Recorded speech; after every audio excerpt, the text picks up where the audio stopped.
Tout le monde voit bien mon écran? Impeccable. Impeccable.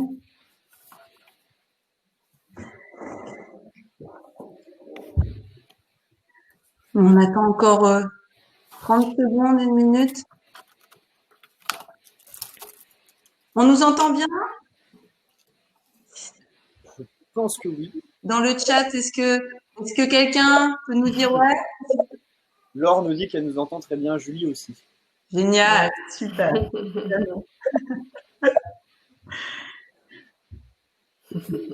Top.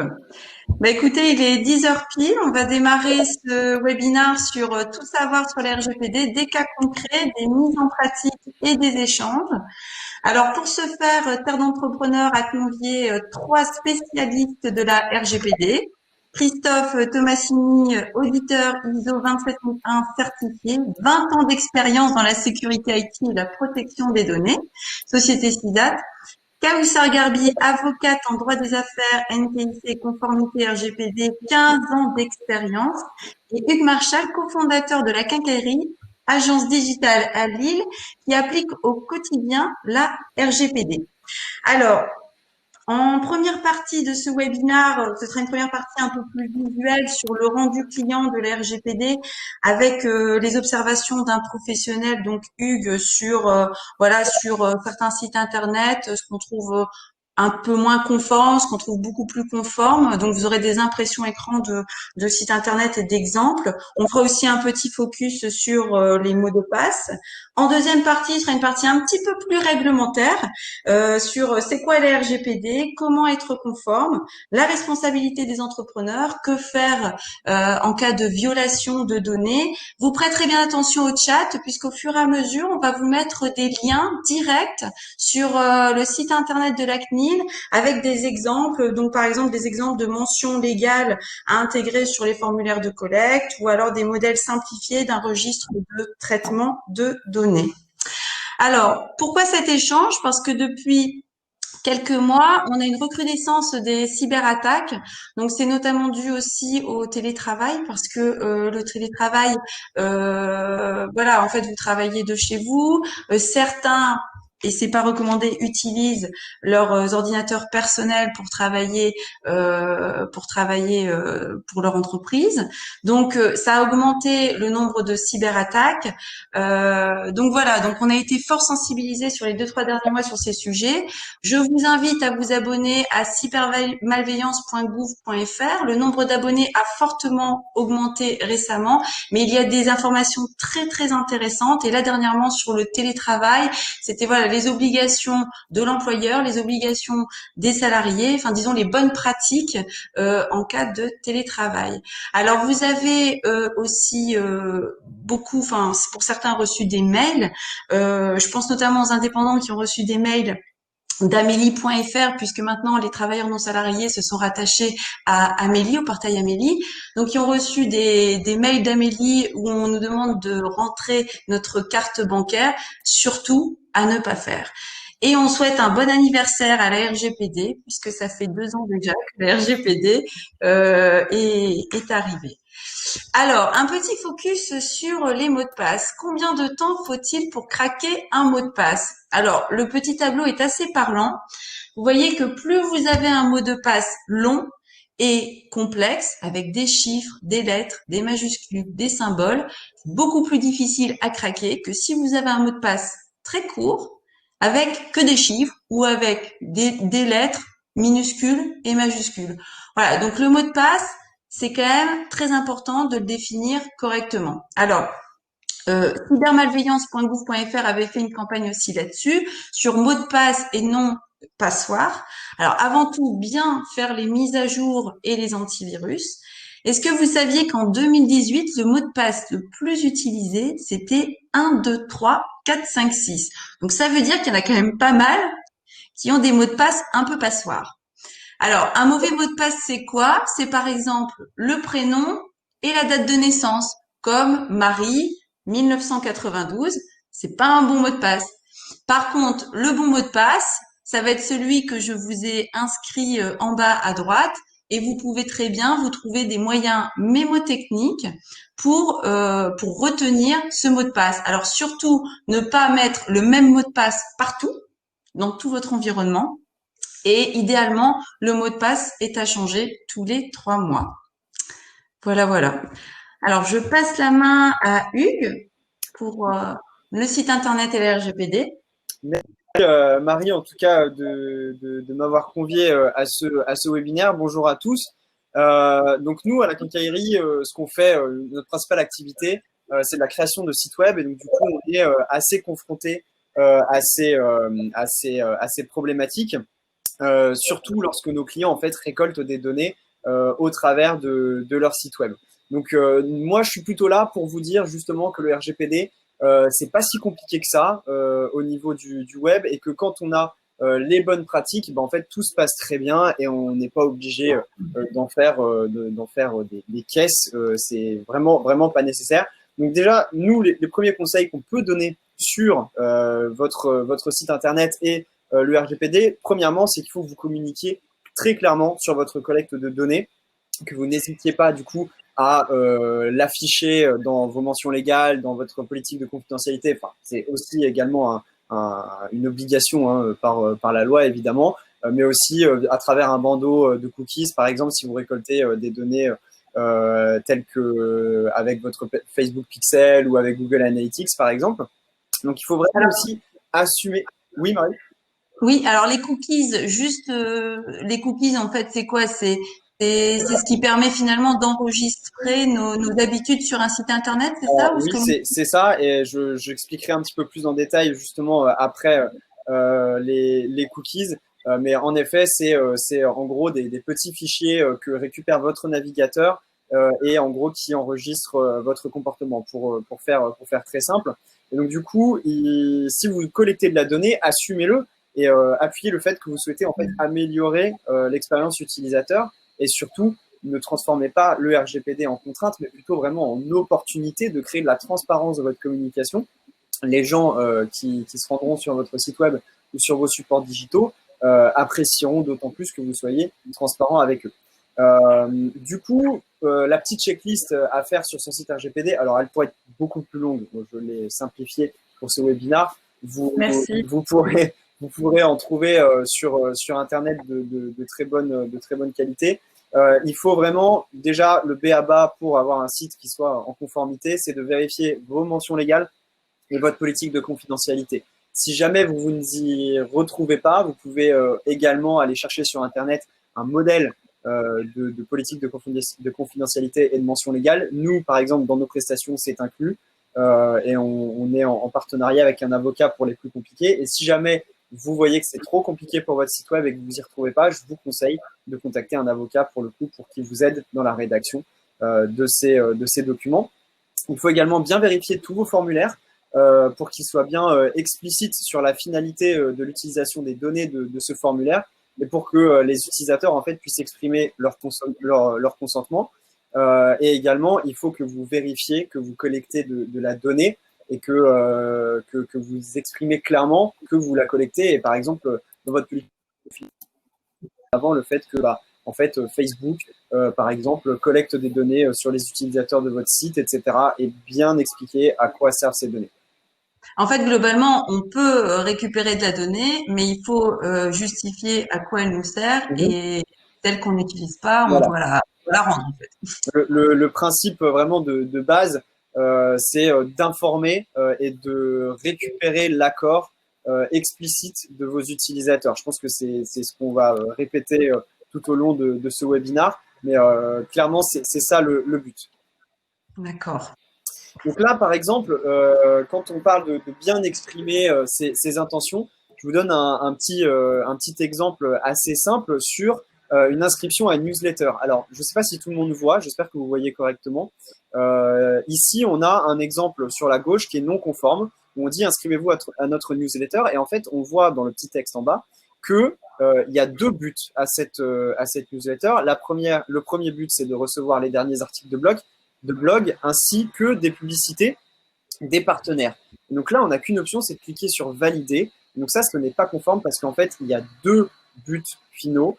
à ce formulaire de newsletter. Et donc, le deuxième exemple, par exemple, est vraiment conforme dans le sens où on doit cocher si on accepte de recevoir les derniers articles ou si on accepte de recevoir les publicités des partenaires ou bien les deux.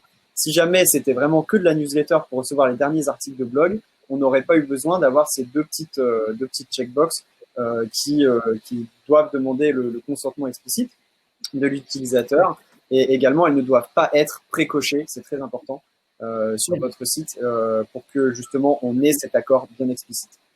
D'accord, il faut que ça vienne vraiment de l'utilisateur. Voilà, tout à fait. Et donc également une interrogation qu'on peut se poser. On a une question aussi dans le chat, c'est que faire si l'utilisateur refuse que ces données soient collectées par Google, par exemple?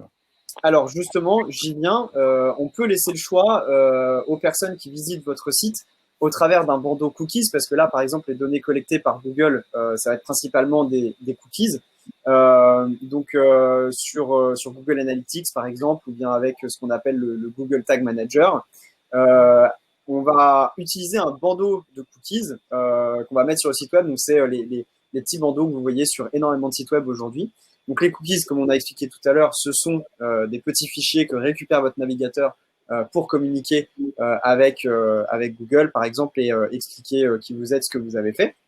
Donc, si vous ne pratiquez pas de récolte de données avec Google Analytics, par exemple, mais j'en doute fortement parce que Google Analytics, c'est le b.a.-ba quand même de l'analyse de son site web, vous n'avez pas besoin de mettre un bandeau de cookies sur votre site. En revanche, si vous en récoltez, eh bien vous devez vraiment le mettre, ce bandeau de cookies, pour être en conformité. Et donc justement, si l'utilisateur refuse, eh bien en fait, il est dans son plein droit de refuser qu'on collecte ces données et qu'en fait sa session soit totalement anonymisée et qu'on ne récolte aucune donnée sur lui. Et donc on ne peut pas du tout empêcher la navigation. Donc on va voir dans l'exemple qui suit. Là, par exemple, donc c'est ce que j'appelle un mauvais exemple, dans le sens où moi, je m'occupe du marketing et de la communication et mon but premier va être de récupérer de la donnée sur mon site pour pouvoir améliorer l'expérience utilisateur et éventuellement faire ce qu'on appelle du reciblage sur de la publicité. Donc là, on a un grand média français qui a un bandeau de cookies en bas de son site que je trouve être un mauvais exemple, surtout dans le contexte actuel. Puisque la CNIL a donné des nouvelles directives. Je pense que Kaussar pourra nous repréciser ça. Mais en gros, on doit à chaque fois avoir le consentement explicite d'une personne pour pouvoir récupérer ces données. Et si elle ne clique pas sur le bouton accepter du bandeau de cookies, par exemple, on ne peut pas récupérer les données non plus. C'est-à-dire que quand on continue la navigation, ce n'est pas un consentement. Donc là, on laisse le choix à l'utilisateur, soit d'accepter qu'on collecte ces données, soit de configurer quelles données il souhaite laisser ou s'il souhaite en laisser aucune. Donc moi, je trouve que c'est un mauvais exemple parce qu'on voit pas bien ce bandeau en fait et le texte est écrit en très petit, le call to action et les call to action sont pas clairs et en gros on passe à côté. Donc du coup, c'est une opportunité manquée pour le Figaro de récolter de la donnée. Ouais. Et le bon exemple? Le bon exemple, alors c'est un magazine People, donc on a un peu cet exemple que je trouve assez drôle parce que c'est pas forcément dans leur nature de respecter la vie privée des gens, surtout des stars, mais en tout cas sur leur site web ils sont en règle et je trouve que c'est un bon exemple parce que là on a en gros ce qu'on appelle une pop-in. Donc une petite fenêtre qui s'ouvre directement sur le site web avec un titre, un paragraphe explicatif et ensuite deux call to action bien clairs. Donc, encore une fois, le but est de récupérer de la donnée de manière légale. On a le choix avec le bouton bleu de tout accepter ou bien de personnaliser la manière dont on récolte des données sur nous. Et là, c'est vraiment un bon exemple parce que on oblige les gens à faire ce choix et c'est d'autant plus recommandé parce qu'aujourd'hui, on doit avoir un consentement explicite pour pouvoir récolter ces données-là. Et donc, si on ne souhaite pas qu'on récolte des données sur nous, on a juste à cliquer sur personnaliser, décocher toutes les données qu'on envoie à Closer, enfin au magazine, pardon, et du coup, on peut ne pas envoyer de données. Voilà. Très bien. Il y a un dernier exemple par la suite sur un site que nous avons réalisé, où là, justement, on a une version un petit peu plus discrète mais qui est bien intégré au site avec voilà, un texte clair, avec un titre et la possibilité de soit dire non, je ne souhaite pas que mes données soient récoltées, soit d'accepter et également d'aller vers plus d'informations sur la politique de confidentialité pour voir comment les données sont récoltées. Super, merci Hugues. On va passer un petit peu plus sur la... Alors, Marie, excuse-moi, je vois qu'il y a une question en fait de Anne-Lise qui demande s'il est, enfin voilà, elle nous dit, je pensais qu'il était obligatoire de laisser le choix à l'utilisateur de personnaliser les données. Effectivement, en fait, en gros, il faut laisser le choix à l'individu, soit d'accepter. Alors, en fait, il faut absolument permettre aux utilisateurs de personnaliser voilà, les cookies qu'ils souhaitent qu'ils acceptent ou qu'ils refusent, parce que si on leur demande de tout accepter ou de tout refuser, voilà, c'est pas non plus intéressant non plus d'un point de vue marketing, c'est ce que vient de nous expliquer Hugues. Donc effectivement, je vous confirme que c'est bien le cas. Je me suis permise aussi, parce que c'est vrai que le webinaire c'est un format assez short, donc je vous ai mis dans un lien en commentaire pour ceux qui veulent aller plus loin, qui veulent avoir plus d'infos, même si bien évidemment, si vous avez des questions, on reste à dispo ensuite. C'est ça. Là, on va passer sur l'aspect un petit peu plus réglementaire et il va y avoir aussi pas mal de liens avec des modèles, des exemples directement sur le site de la CNIL. Donc, ça va vous être mis dans le chat, donc prêtez bien attention à ça aussi. Donc, Kaussar, je pense que on va pouvoir démarrer. Je vais peut-être le mettre tout de suite. Tout à fait, effectivement. Alors, on va démarrer. Alors, je ne peux pas mettre. Ok, j'étais en train de taper tous les liens, mais je pense que je vais devoir les mettre un à un parce que j'ai une limite de caractère. C'est pas grave. Alors, effectivement, qu'est-ce que le RGPD? Alors, le RGPD, c'est un règlement qui est entré en application le 25 mai 2018. Donc, effectivement, ça fait ça fait quasiment, ça fait 2 années, effectivement, qu'il est rentré en application. Il s'applique partout en Europe.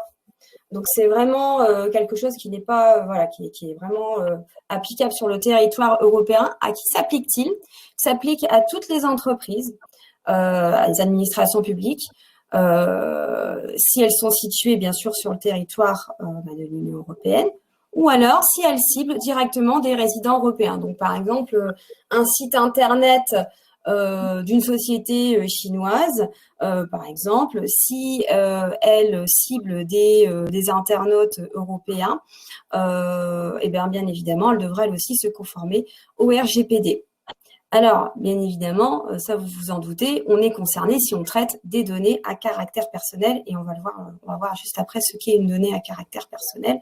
Que ce soit pour son compte, c'est-à-dire je collecte mon fichier client, donc j'ai par exemple une application mobile dans laquelle je permets à mes utilisateurs de créer un compte, je leur demande des données à caractère personnel, je suis donc considéré comme le responsable de traitement, c'est-à-dire que c'est moi qui collecte le traitement, c'est moi qui détermine quel sera l'objectif qui sera fixé pour exploiter toutes ces données personnelles, ou alors que l'on soit sous-traitant. Alors, qu'est-ce qu'un sous-traitant? Un sous-traitant, c'est une société, je vais vous donner un exemple très simple, vous avez un fichier client.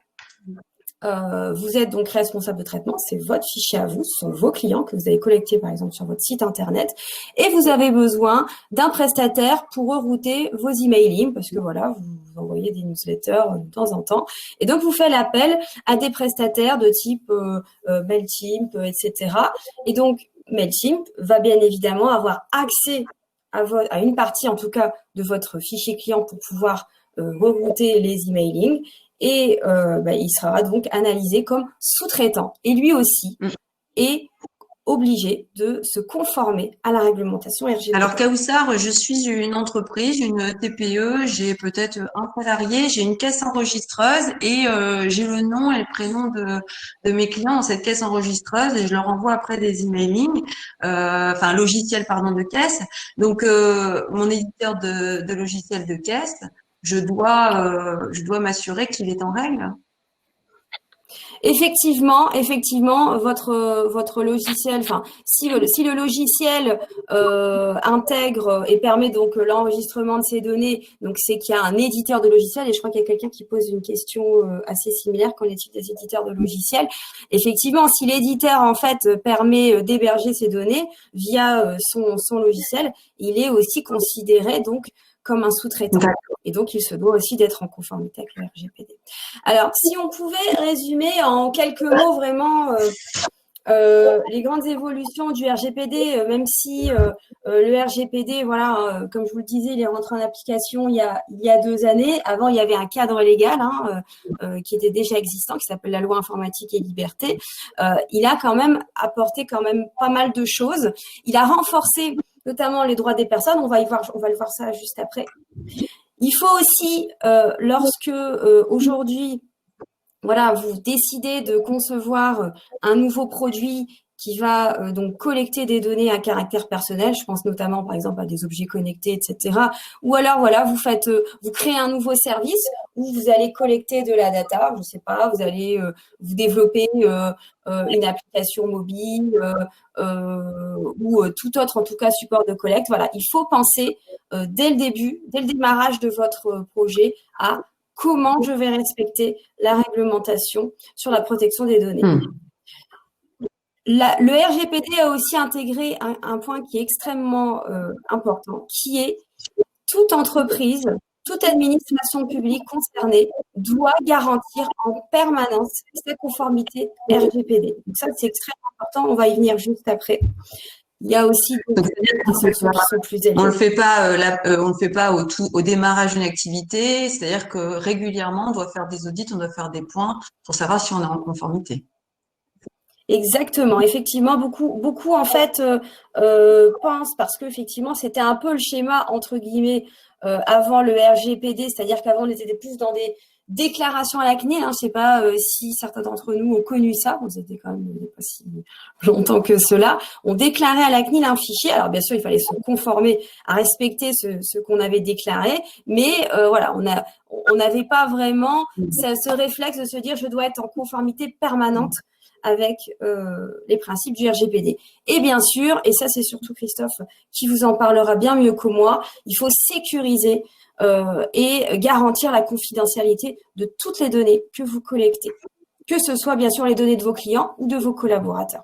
Alors, qu'est-ce qu'une donnée personnelle? Alors, c'est extrêmement important de définir cette définition, cette notion, pardon. Alors, c'est vraiment, alors vous voyez, là, il y a un visuel qui parle peut-être bien mieux que toutes les explications que je vais donner. Voilà, en fait, c'est vraiment tout ce qui concerne une personne qui est une personne physique qui est identifiable. Alors que ce soit directement parce qu'effectivement on a son nom, son prénom, etc.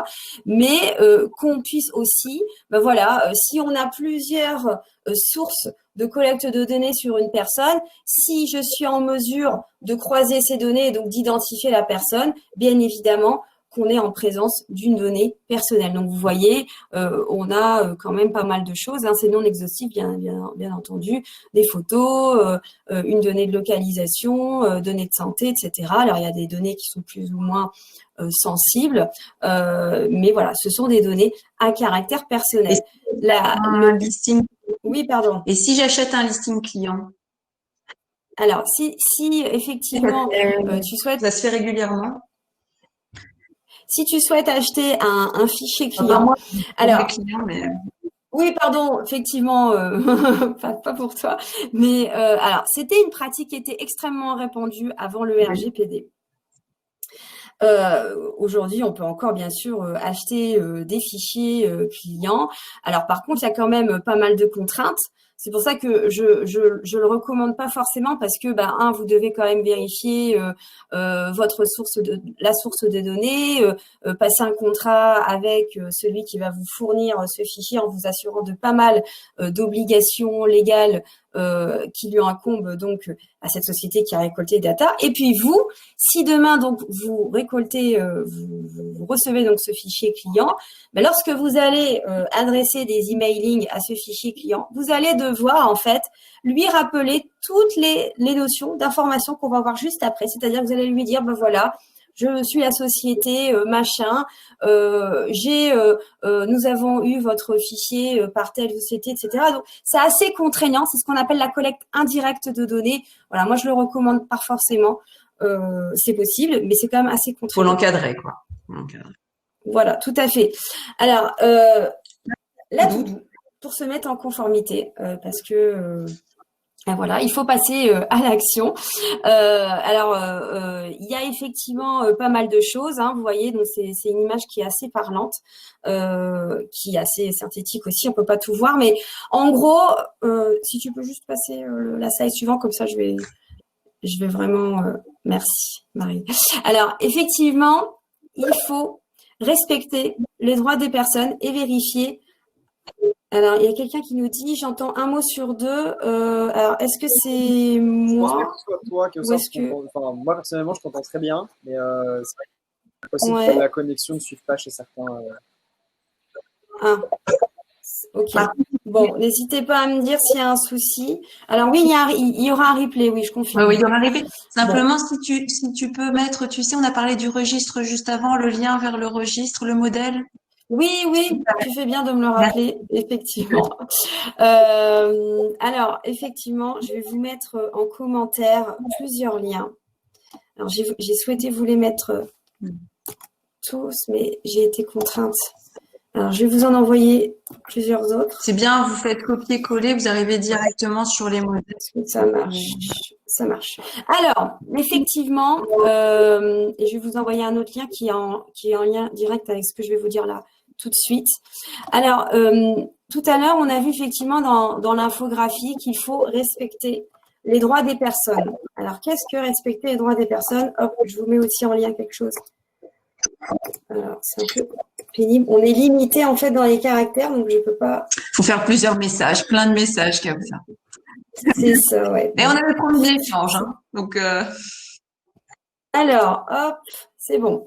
Alors, respecter les droits des personnes et vérifier la validité de leur consentement. Donc ça, c'est extrêmement important.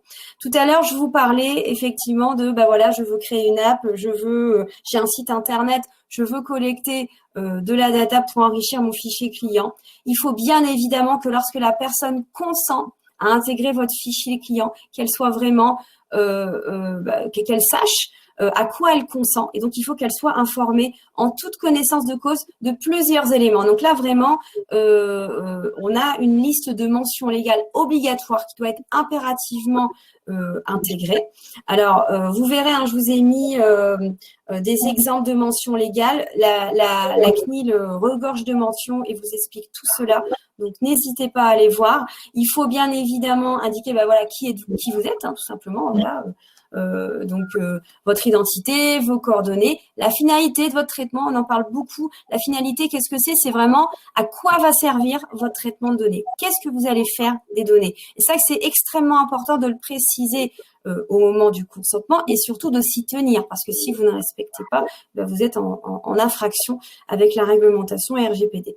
Voilà. Et après, bien sûr, je vais pas toutes les lister parce qu'il y a énormément de choses, mais voilà, rappeler les droits de ces personnes, le droit d'accéder, de rectifier ces données, de s'opposer, etc., etc. Oui, le site est plutôt bien fait. Il faut juste voir où trouver les informations, mais il est plutôt bien fait. Hein. Effectivement, ouais. Donc, je vais vous envoyer aussi d'autres liens. Alors, constituez votre registre des traitements. Alors, pareil, en commentaire, j'ai mis un modèle, en fait, qui est mis à disposition par la CNIL sur son site, qui est un modèle simplifié, mais qui a le modèle d'exister. Oui. Et en fait, le RGPD impose de cartographier, c'est-à-dire vraiment, il faut que vous ayez, alors c'est pas un registre papier comme on peut peut-être le penser, ça peut être un Excel, hein, d'ailleurs le modèle de la CNIL, c'est un format Excel, et alors pour les autres entreprises, enfin là pour ceux qui ont beaucoup de data ou qui veulent se doter d'un logiciel professionnel, enfin vraiment quelque chose qui soit beaucoup plus complet, il y a aussi pas mal de choses qui existent sur le marché et qui peut vous permettre en fait d'avoir vraiment de visualiser en fait l'ensemble de vos traitements de données.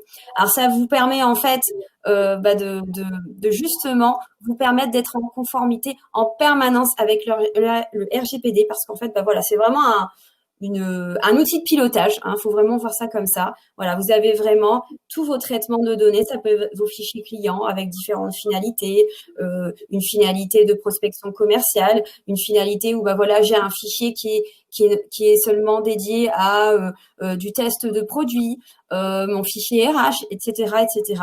Et voilà. Et il faut à chaque fois dans ce document lister qui sont les acteurs qui vont avoir accès à mes données. Donc, tout à l'heure, on a parlé du sous-traitant. Voilà, si vous avez des sous-traitants, c'est ici qu'il faut les nommer, les catégories de données, etc., etc. Oui, par exemple, le logiciel de paye, pour ceux qui font leur comptabilité et leur paye eux-mêmes, les accès doivent être très restreints. Toute entreprise ne peut pas avoir accès au logiciel de paye, par exemple. Donc, ça peut paraître être évident, mais il faut quand même bien vérifier ces points-là. Et après, on Tout à a fait. nommé votre DPO. Alors, nommez votre DPO. Alors, c'est effectivement l'ancien correspondant informatique et liberté, on l'appelait comme ça, qui maintenant donc s'appelle Data Protection Officer. Donc, c'est le délégué à la protection des données, hein, pour parler français, qui effectivement est obligatoire. Alors pareil, je vais vous mettre en lien des éléments qui vont vous permettre de vous aider, pour savoir si vous devez nommer un DPO. Mais c'est vrai qu'on peut y arriver assez vite parce que le critère, c'est vraiment si j'ai vraiment des traitements de données qui exigent un suivi régulier, systématique ou surtout un traitement à grande échelle de données, voilà, là le RGPD dit qu'il faut impérativement, donc c'est obligatoire, nommer un DPO. Si vous traitez des données sensibles, c'est aussi le cas. Alors votre DPO, il peut être interne, donc ça veut dire un salarié, ou il peut être externe. Donc, ça peut être quelqu'un qui est externe à votre société, qui travaille, voilà. Mais comme qui, par exemple? Alors, comme qui, par exemple, un avocat peut être un DPO externe. Des sociétés de consultants DPO proposent aussi ce type de service. Par exemple, moi, je propose le service de DPO externalisé pour une toute petite société, mais qui, par contre, a l'obligation de nommer un DPO parce que c'est pas parce que vous êtes une toute petite entreprise que vous n'avez pas cette obligation. Une start-up peut collecter énormément de data et donc elle est du coup soumise à cette obligation. Donc du coup, voilà, elle peut faire appel à un DPO externalisé. Voilà, c'est quelques heures. Après, tout dépend bien sûr du travail à faire chaque mois, mais vraiment, c'est vérifier, faire un up-to-date vraiment en permanence sur la conformité RGPD de votre société. On a une petite question de la part de Nathalie qui pose la question de DPO même pour une TPE. Alors, c'était un petit peu ce à quoi tu répondais. Et je pense que la question un peu plus loin, c'est à quel moment on définit qu'on a besoin vraiment d'un DPO. Alors, je pense que... Alors justement, je vais vous mettre en lien. Je suis en train de le faire, justement. Je vais vous mettre un lien qui va vous donner des exemples beaucoup plus parlants, mais je vous confirme, effectivement, même une très petite entreprise est soumise au DPO. Alors, n'hésitez pas, si vous avez des questions, après, on peut y répondre. Mais donc, effectivement, une fois que le DPO est désigné, il faut le déclarer à la CNIL. Ça, c'est important. C'est quelque chose qu'il faut faire sur le site internet de la CNIL. Pour répondre à toutes les questions, mais après, les intervenants se sont engagés à vous répondre en direct après le webinaire. Permettront de vous faire une réponse s'il y a certaines questions qui n'ont pas de réponse par le temps en fait. Et après tout à fait, donc à dispo Nathalie pour vous répondre ensuite. Et effectivement ensuite il faut pardon, excuse-moi Marie, tu allais peut-être poser une question. Non, c'est garantir un niveau de sécurité adapté. C'est ça. Voilà, tout à fait. Donc ça c'est aussi extrêmement important et ça c'est vraiment Christophe qui va vous en parler juste après. Il faut mettre en place des mesures techniques et organisationnelles de sécurité qui soient adaptées au type de données que vous collectez. Vous allez peut-être collecter des données qui vont être considérées comme sensibles, des données de santé, etc.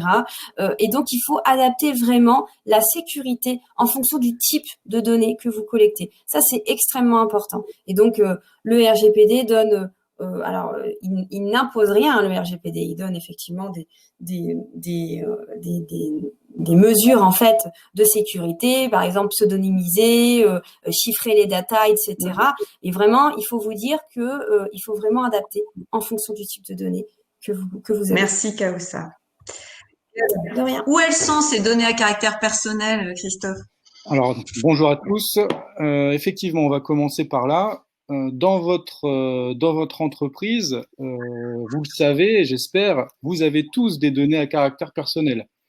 Si vous avez bien entendu la définition donnée par Kaoussar tout à l'heure, les données à caractère personnel, ça permet d'identifier directement ou indirectement une personne physique. Donc, vous allez avoir toutes les listes de collaborateurs, c'est-à-dire les organigrammes, les annuaires, les données RH, les CV pour votre recrutement. Systématiquement, là, on va retrouver des données à caractère personnel. On va aussi en avoir dans les outils de gestion des prospects. Forcément, vous allez faire de la prospection commerciale, vous allez essayer de contacter des gens, vous allez avoir des adresses email nominatives, des choses comme ça.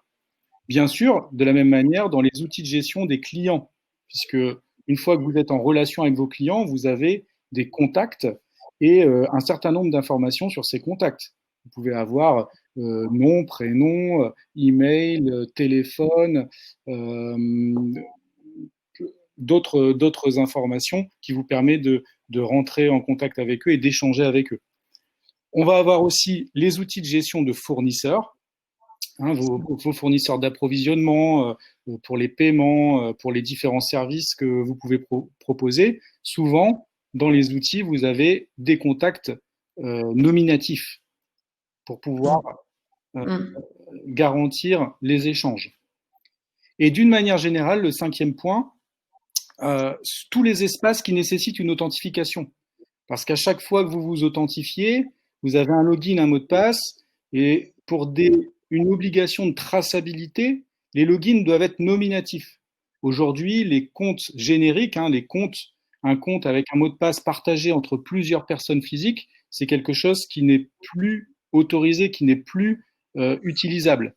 Parce que le RGPD, on va le voir aussi ensuite dans les mesures de sécurité, impose la traçabilité sur vos systèmes.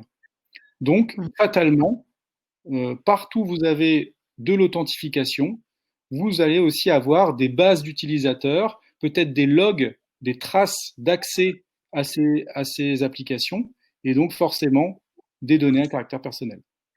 Donc à chacun de ces endroits, il faudra être conforme au RGPD.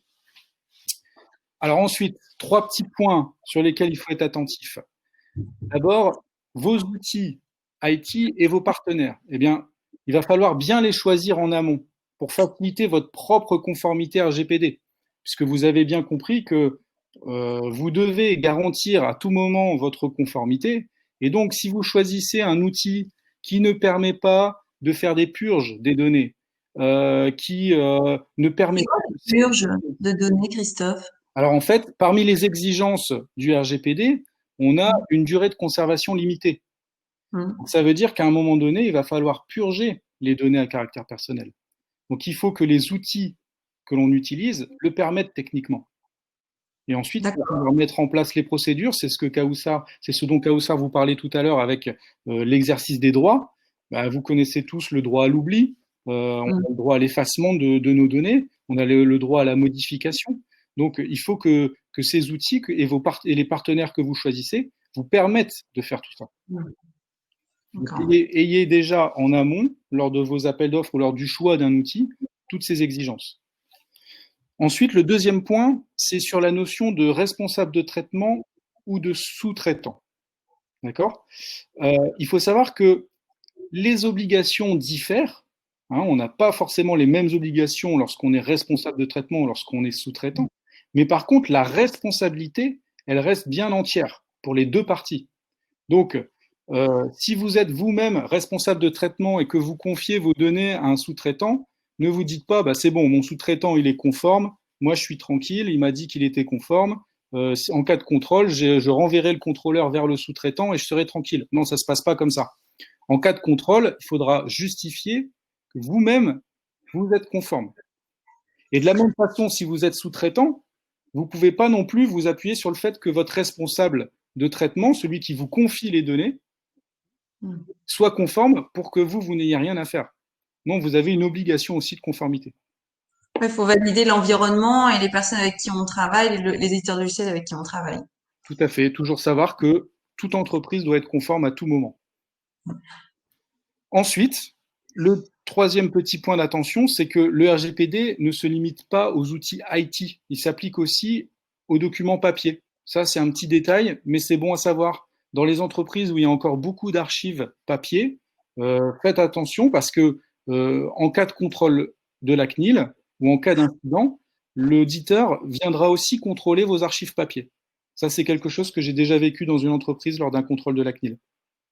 D'accord. Bon, après, en même temps, trop de papier, c'est bien aussi de s'en séparer de temps en temps. À un moment, il faut savoir faire le ménage. Faire ménage. Alors, les mesures de protection. Alors, on a une question, je crois. Tac, tac, tac. En fait, c'est au-delà du déclaratif. Existe-t-il des certificats ou autres qui attestent de cela?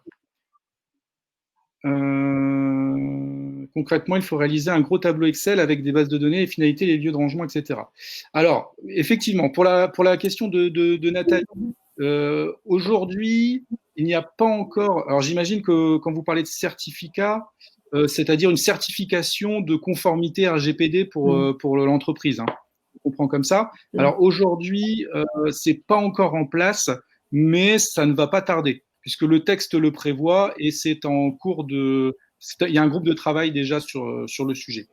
Donc, effectivement, il y aura ensuite une certification conformité RGPD.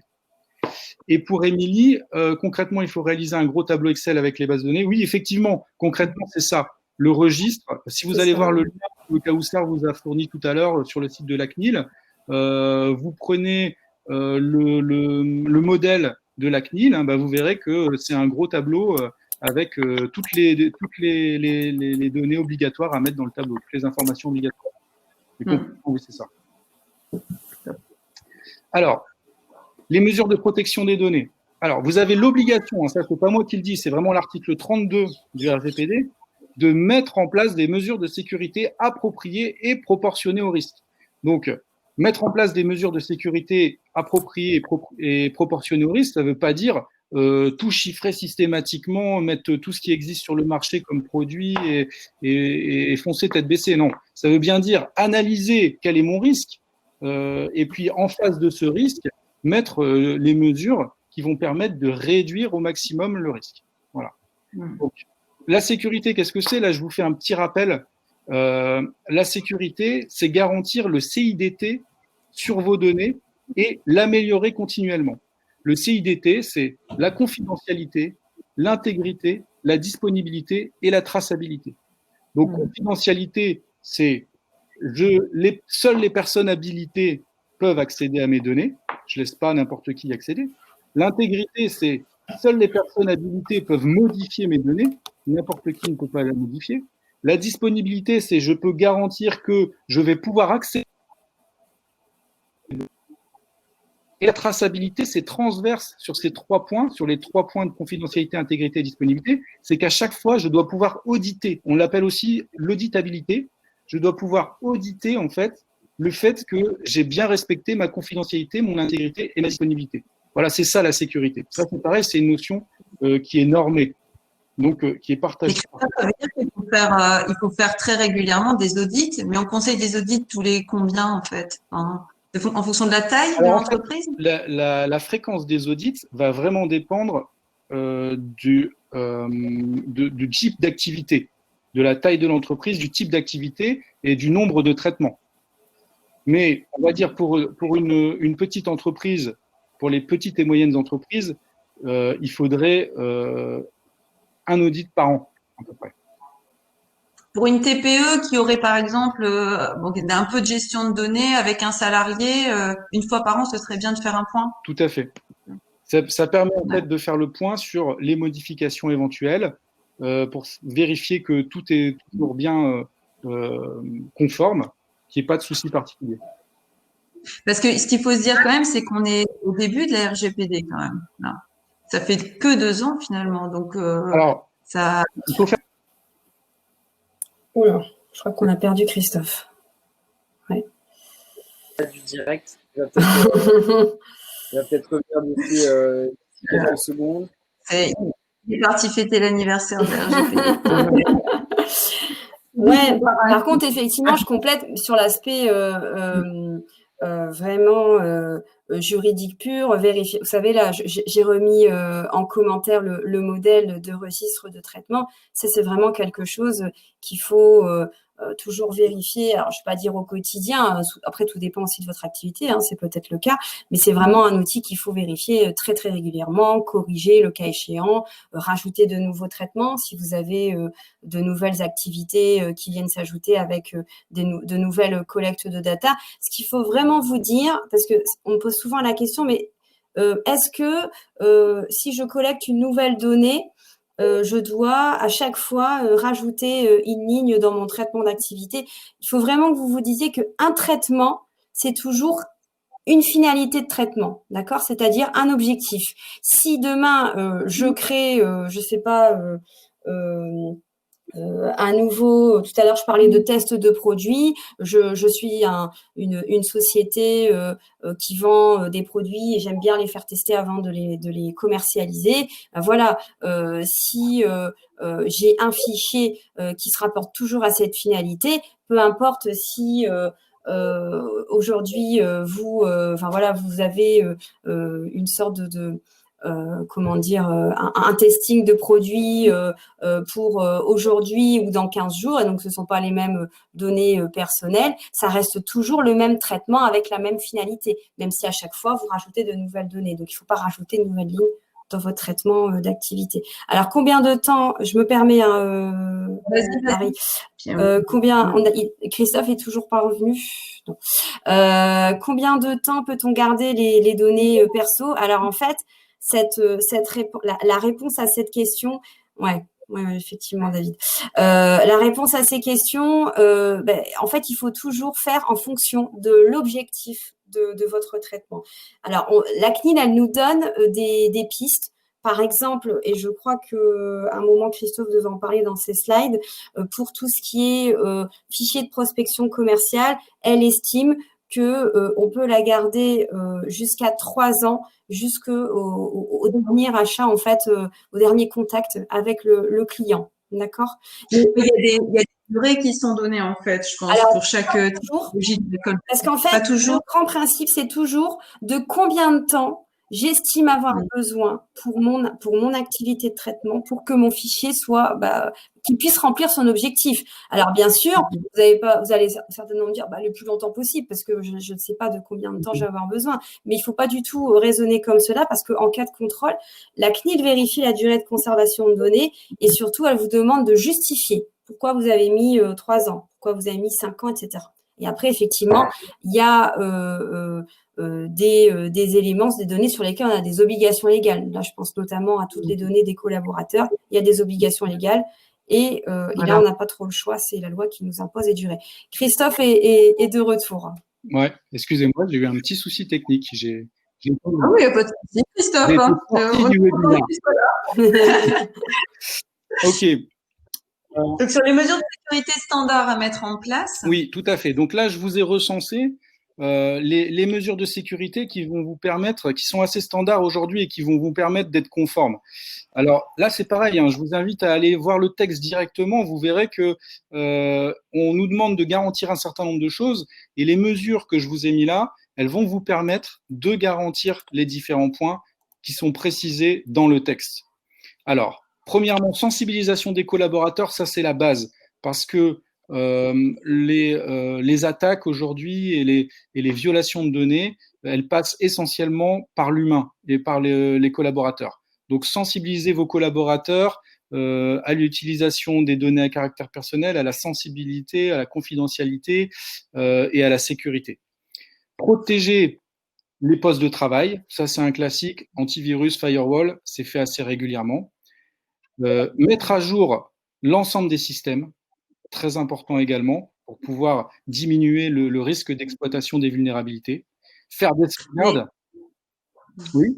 Limite, pour l'antivirus, si on a plusieurs collaborateurs, il faut en prendre un avec pour tous les collaborateurs et puis vérifier que tout est OK au fur et à mesure. Il faut pas que ce soit des antivirus autonomes par poste, je pense, en entreprise. En fait, ça dépend. En réalité, il vaut mieux passer par une société dont c'est la spécialité, parce que il y a plusieurs cas de figure possibles. Effectivement, aujourd'hui, il existe des produits qui permettent de gérer de façon centralisée un antivirus sur chaque poste de collaboration. Il y en a plusieurs sur le marché. À peu près tous les éditeurs d'antivirus ont un produit, on va dire, d'entreprise qui permet ce genre de gestion centralisée. D'accord. Alors ensuite, faire des sauvegardes, ça c'est important. On le dit jamais assez. Hein. Faites des sauvegardes parce que n'oubliez pas que l'informatique c'est du matériel et que ça n'a pas une durée de vie illimitée. Donc vous allez subir forcément des pannes informatiques et des pertes de données, des pertes de contenu. Donc faites des sauvegardes régulièrement, des sauvegardes adaptées à votre besoin. Si vous avez besoin d'avoir des données, de ne pas perdre plus d'une journée de données, ça veut dire que vous devez faire des sauvegardes quotidiennes.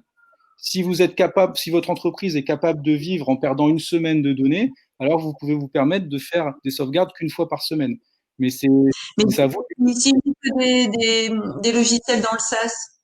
Alors, c'est prévu à ce moment-là. Il faut regarder, encore une fois, lorsqu'on choisit ses partenaires, il faut bien vérifier que les partenaires, je l'ai précisé tout à l'heure, vous permettent d'être conformes. Donc, quand vous choisissez une application dans le SaaS, une application SaaS, une application dans le cloud, vérifiez qu'elle va y avoir des sauvegardes, que vous êtes capable de restaurer vos datas en cas de perte. D'accord. Vous devez avoir des journaux d'accès. Je le mets dans les mesures de protection parce que les journaux d'accès, donc les traces, les logs, ça vous permet de voir ce qui se passe sur vos datas. Et donc, vous devez les regarder régulièrement aussi, ou les faire analyser régulièrement par une société dont c'est la spécialité. J'ai précisé entre parenthèses avec un historique limité dans le temps parce que les journaux d'accès peuvent contenir et souvent contiennent des données à caractère personnel. Par exemple, les logins des personnes qui vont accéder aux différentes applications. Et donc, finalement, ces journaux constituent eux-mêmes des documents soumis au RGPD avec une durée de conservation limitée dans le temps, par exemple. Alors, chiffrement ou pseudonymisation des échanges. Donc, le chiffrement, vous connaissez, hein, le fait de faire appel à un logiciel qui va transformer la donnée pour qu'elle soit illisible sans qu'on ait un mot de passe ou une clé. La pseudonymisation, qu'est-ce que c'est? C'est simplement une anonymisation qui est réversible. L'anonymisation, c'est non réversible. Hein. On anonymise les données, on ne peut plus du tout remonter jusqu'à la personne physique. Et à ce moment-là, on n'est plus soumis au RGPD. C'est anonymisé, on n'a plus la donnée originelle, on ne sait plus remonter jusqu'à la personne physique, donc c'est bon. La pseudonymisation, c'est pour pouvoir travailler sur la donnée avec moins de risques, le temps peut-être qu'elle soit échangée avec des partenaires, etc. Et on va mettre un pseudonyme, c'est-à-dire qu'on anonymise, mais en gardant dans une table quelque part la possibilité de revenir à la donnée initiale. D'accord. Une politique de contrôle d'accès. Une politique de contrôle d'accès, c'est pas compliqué en réalité. C'est juste se poser la question, qui a le droit d'accéder à quoi dans mon entreprise? Et surtout, le revoir régulièrement.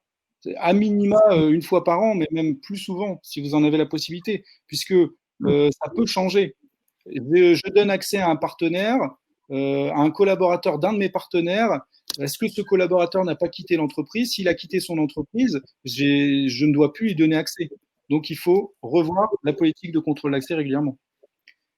Une politique de mot de passe, donc on l'a vu tout à l'heure avec Marie, garantir la qualité des mots de passe, ça veut dire savoir créer des mots de passe solides, robustes, et pouvoir s'assurer que tous les mots de passe sont bien robustes dans l'entreprise. Réaliser des AIPD et des PIA, donc qu'est-ce que c'est? Des AIPD et des PIA, ce sont des analyses d'impact sur les données, donc ou Privacy Impact Assessment. En réalité, qu'est-ce que c'est? C'est tout simplement de se dire, en cas de violation de données, en cas de problème, quelles seront les conséquences pour les personnes concernées, c'est-à-dire pour les personnes dont je vais perdre les données. Quelles seront les conséquences pour mon entreprise, bien sûr, mais quelles seront aussi les conséquences pour les personnes concernées. Donc ça, c'est aussi, dans certains cas, c'est même obligatoire. Dans le RGPD, on a un article qui explique que si on rencontre un certain nombre de critères, on doit obligatoirement faire une AIPD. Et enfin, des audits réguliers, ça c'est important, auditer régulièrement, encore une fois, ça c'est noir sur blanc dans le RGPD également. Il faut pouvoir contrôler régulièrement que les mesures de sécurité que vous avez mises en place de garantir la sécurité de vos données. Et là, donc par exemple, on utilise G Suite. On demande à Google ces registres et ces mesures de protection de données. Alors en fait, Google a mis à disposition un certain nombre de documents qui permet de démontrer sa conformité au RGPD. Et il a mis à disposition tous les outils qui permettent aussi de pouvoir répondre à sa propre conformité. C'est-à-dire qu'on a des outils de traçabilité sur les accès aux documents, on est capable de faire des sauvegardes, des restaurations, on est capable de faire des modifications des données, etc., de garantir l'exercice des droits. Donc, si vous allez dans les FAQ de Google, dans la conformité RGPD, vous avez tout ce qu'il faut pour pouvoir démontrer la conformité. D'accord, merci. Alors, juste un petit point d'attention. Il existe en fait 9 catégories de données qui sont considérées comme des catégories particulières de données, ou aussi on les appelle les données sensibles. C'est pour ça, faites attention lorsque vous utilisez le terme données sensibles, parce que finalement, c'est un terme qui est réglementé et qui fait référence à ces 9 catégories de données. Donc, je vous laisserai les parcourir, on va pas les faire là, je vais juste vous en citer une que tout le monde connaît, c'est la donnée de santé. Et donc, attention, lorsque vous collectez de la donnée de santé pour les besoins de votre entreprise ou parce que vous avez une finalité ou un objectif qui le demande, parce que c'est une donnée sensible et donc il y a des exigences supplémentaires en matière de sécurité, en matière de suivi. Oui, c'est assez bienveillant quand même. Alors après, au niveau de la violation de données, c'est vrai qu'on en a entendu aussi parler récemment de la violation de données. On avait eu par exemple les données personnelles de Lady Gaga qui ont été volées. Enfin, on avait entendu. Tout à fait. Alors, des violations de données, il y en a régulièrement. Il y en a tous les jours. Et faut savoir qu'une entreprise, elle ne se rend pas toujours compte qu'elle a volé ses données. Donc, on en entend parler encore beaucoup moins que ce qui existe dans la réalité. Mais qu'est-ce qu'une violation de données dans un premier temps? Alors, c'est assez simple. Une violation de données, c'est une rupture de la confidentialité. Donc, vous vous souvenez, tout à l'heure, je vous ai dit la sécurité, il y a la confidentialité, l'intégrité, la disponibilité, la traçabilité. Dès qu'il y a rupture de confidentialité, c'est-à-dire que dès qu'une personne qui n'était pas habilitée à avoir accès à la donnée, finalement, a accès à cette donnée, on considère que c'est une violation de données. Alors, même en cas de rupture de disponibilité, la CNIL peut considérer qu'on a violation de données. Si, par exemple, des personnes vous ont confié leurs données et que vous les perdez, c'est aussi une violation de données. Donc, à partir du moment où on a identifié une violation de données, on est obligé de garder une trace de l'incident. Donc, mettre en place un registre supplémentaire, un fichier supplémentaire. Et quelles sont les données qu'il faut absolument avoir dans ce fichier? On doit avoir la date de la découverte de l'incident, la date de début de la violation, parce que souvent, quand on découvre l'incident, la violation a commencé bien avant. Statistiquement, même, on sait que c'est plusieurs mois avant, lorsqu'on se rend compte d'une violation de données. L'ampleur de la violation, c'est-à-dire la quantité de données que vous avez perdues, la conséquence pour les personnes concernées, les conséquences, elles peuvent être diverses, elles ne sont pas les mêmes si vous avez juste perdu une liste d'adresses email ou si vous avez perdu pour chaque personne son adresse physique, le nom de ses enfants, ses préférences en matière d'achat, etc. Les mesures prises pour stopper la violation, donc qu'est-ce que vous avez fait à chaud pour pouvoir arrêter la fuite de données, mais aussi les mesures prises pour qu'elles ne se reproduisent plus. Donc ça, ce sont les mesures à froid qui permettent en fait d'améliorer. Je vous ai dit tout à l'heure, la sécurité, c'est une amélioration continue. Donc, ça va vous permettre d'améliorer la situation pour les prochaines fois. Mais qui on doit prévenir si ça arrive, en fait? En fait, il y a une adresse, il y a un numéro de téléphone? Tout à fait, bah, j'y venais, c'est le dernier point de ce qui est obligatoire de faire. Donc, effectivement, quels sont les sous-traitants qui sont concernés, puisque les sous-traitants, du coup, vont aussi être dans la boucle. Et enfin, l'obligation de notification. Donc, le responsable de traitement, si on est soi-même un sous-traitant, on doit prévenir son responsable de traitement qu'on a perdu les données qu'il nous a confiées.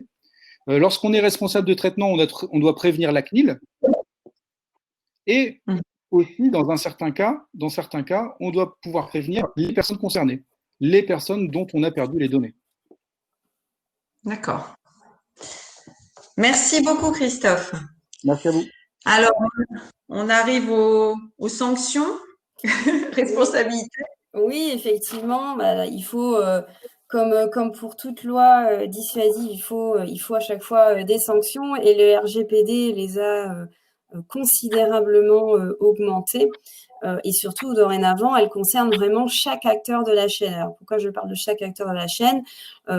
Christophe a encore parlé là à l'instant de responsable de traitement, sous-traitant.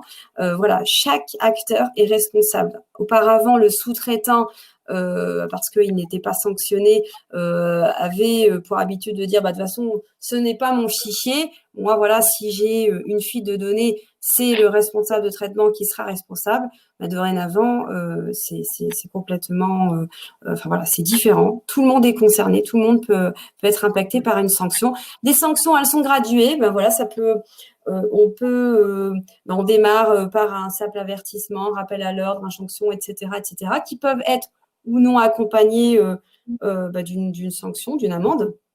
Alors, vous voyez, l'amende, elle est quand même assez considérable. Hein. On peut aller jusqu'à 20 millions d'euros ou 4% du chiffre d'affaires mondial de l'entreprise. Donc, c'est quand même assez colossal. À titre de comparaison, avant le RGPD, donc on était sur une sanction, un maxima de 150 000 euros et qui pouvait atteindre 300 000 euros en cas de récidive. Donc, vous voyez, c'est vraiment rien du tout. C'est une goutte d'eau, surtout pour des grosses sociétés de type américaine, pour qui, voilà, c'est vraiment très, enfin, c'est rien du tout, hein, une amende de 300 000 euros.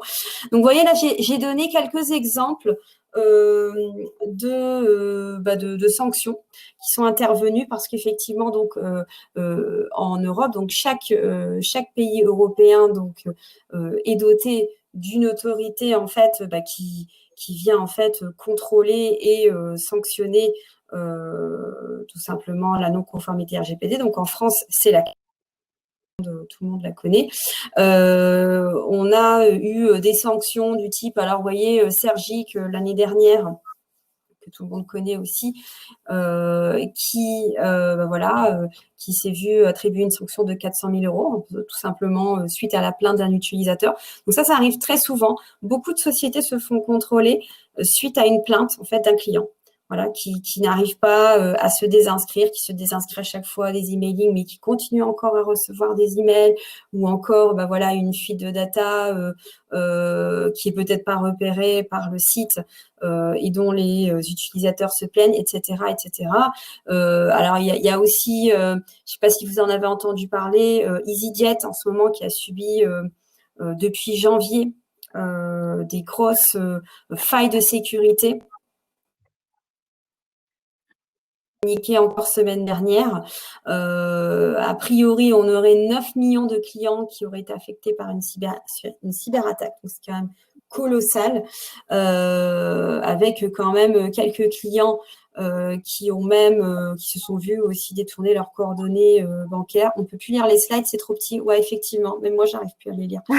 Globalement, en fait, ça peut être aussi bien des grandes entreprises, que là, on parle de grandes entreprises. Donc, ça veut dire qu'en fait, certaines grandes entreprises sont pas au fait actuellement de la RGPD, mais on a aussi des petites entreprises, je vois, enfin des petites, des des plus petits. Ça peut concerner tout le monde, effectivement. C'est pour ça que j'ai mis plusieurs exemples. Ouais. Vous voyez, là, il y a un réseau social où on peut faire des rencontres qui s'appelle tout.com qui s'est pris récemment donc une sanction de 50 000 euros, alors de l'autorité de contrôle belge cette fois-ci, mais alors pour une fonction qui est assez pour le coup utilisée par pas mal de sites. En fait, voilà, elle proposait aux personnes, aux utilisateurs du réseau d'inviter les contacts, donc pour élargir aussi la base.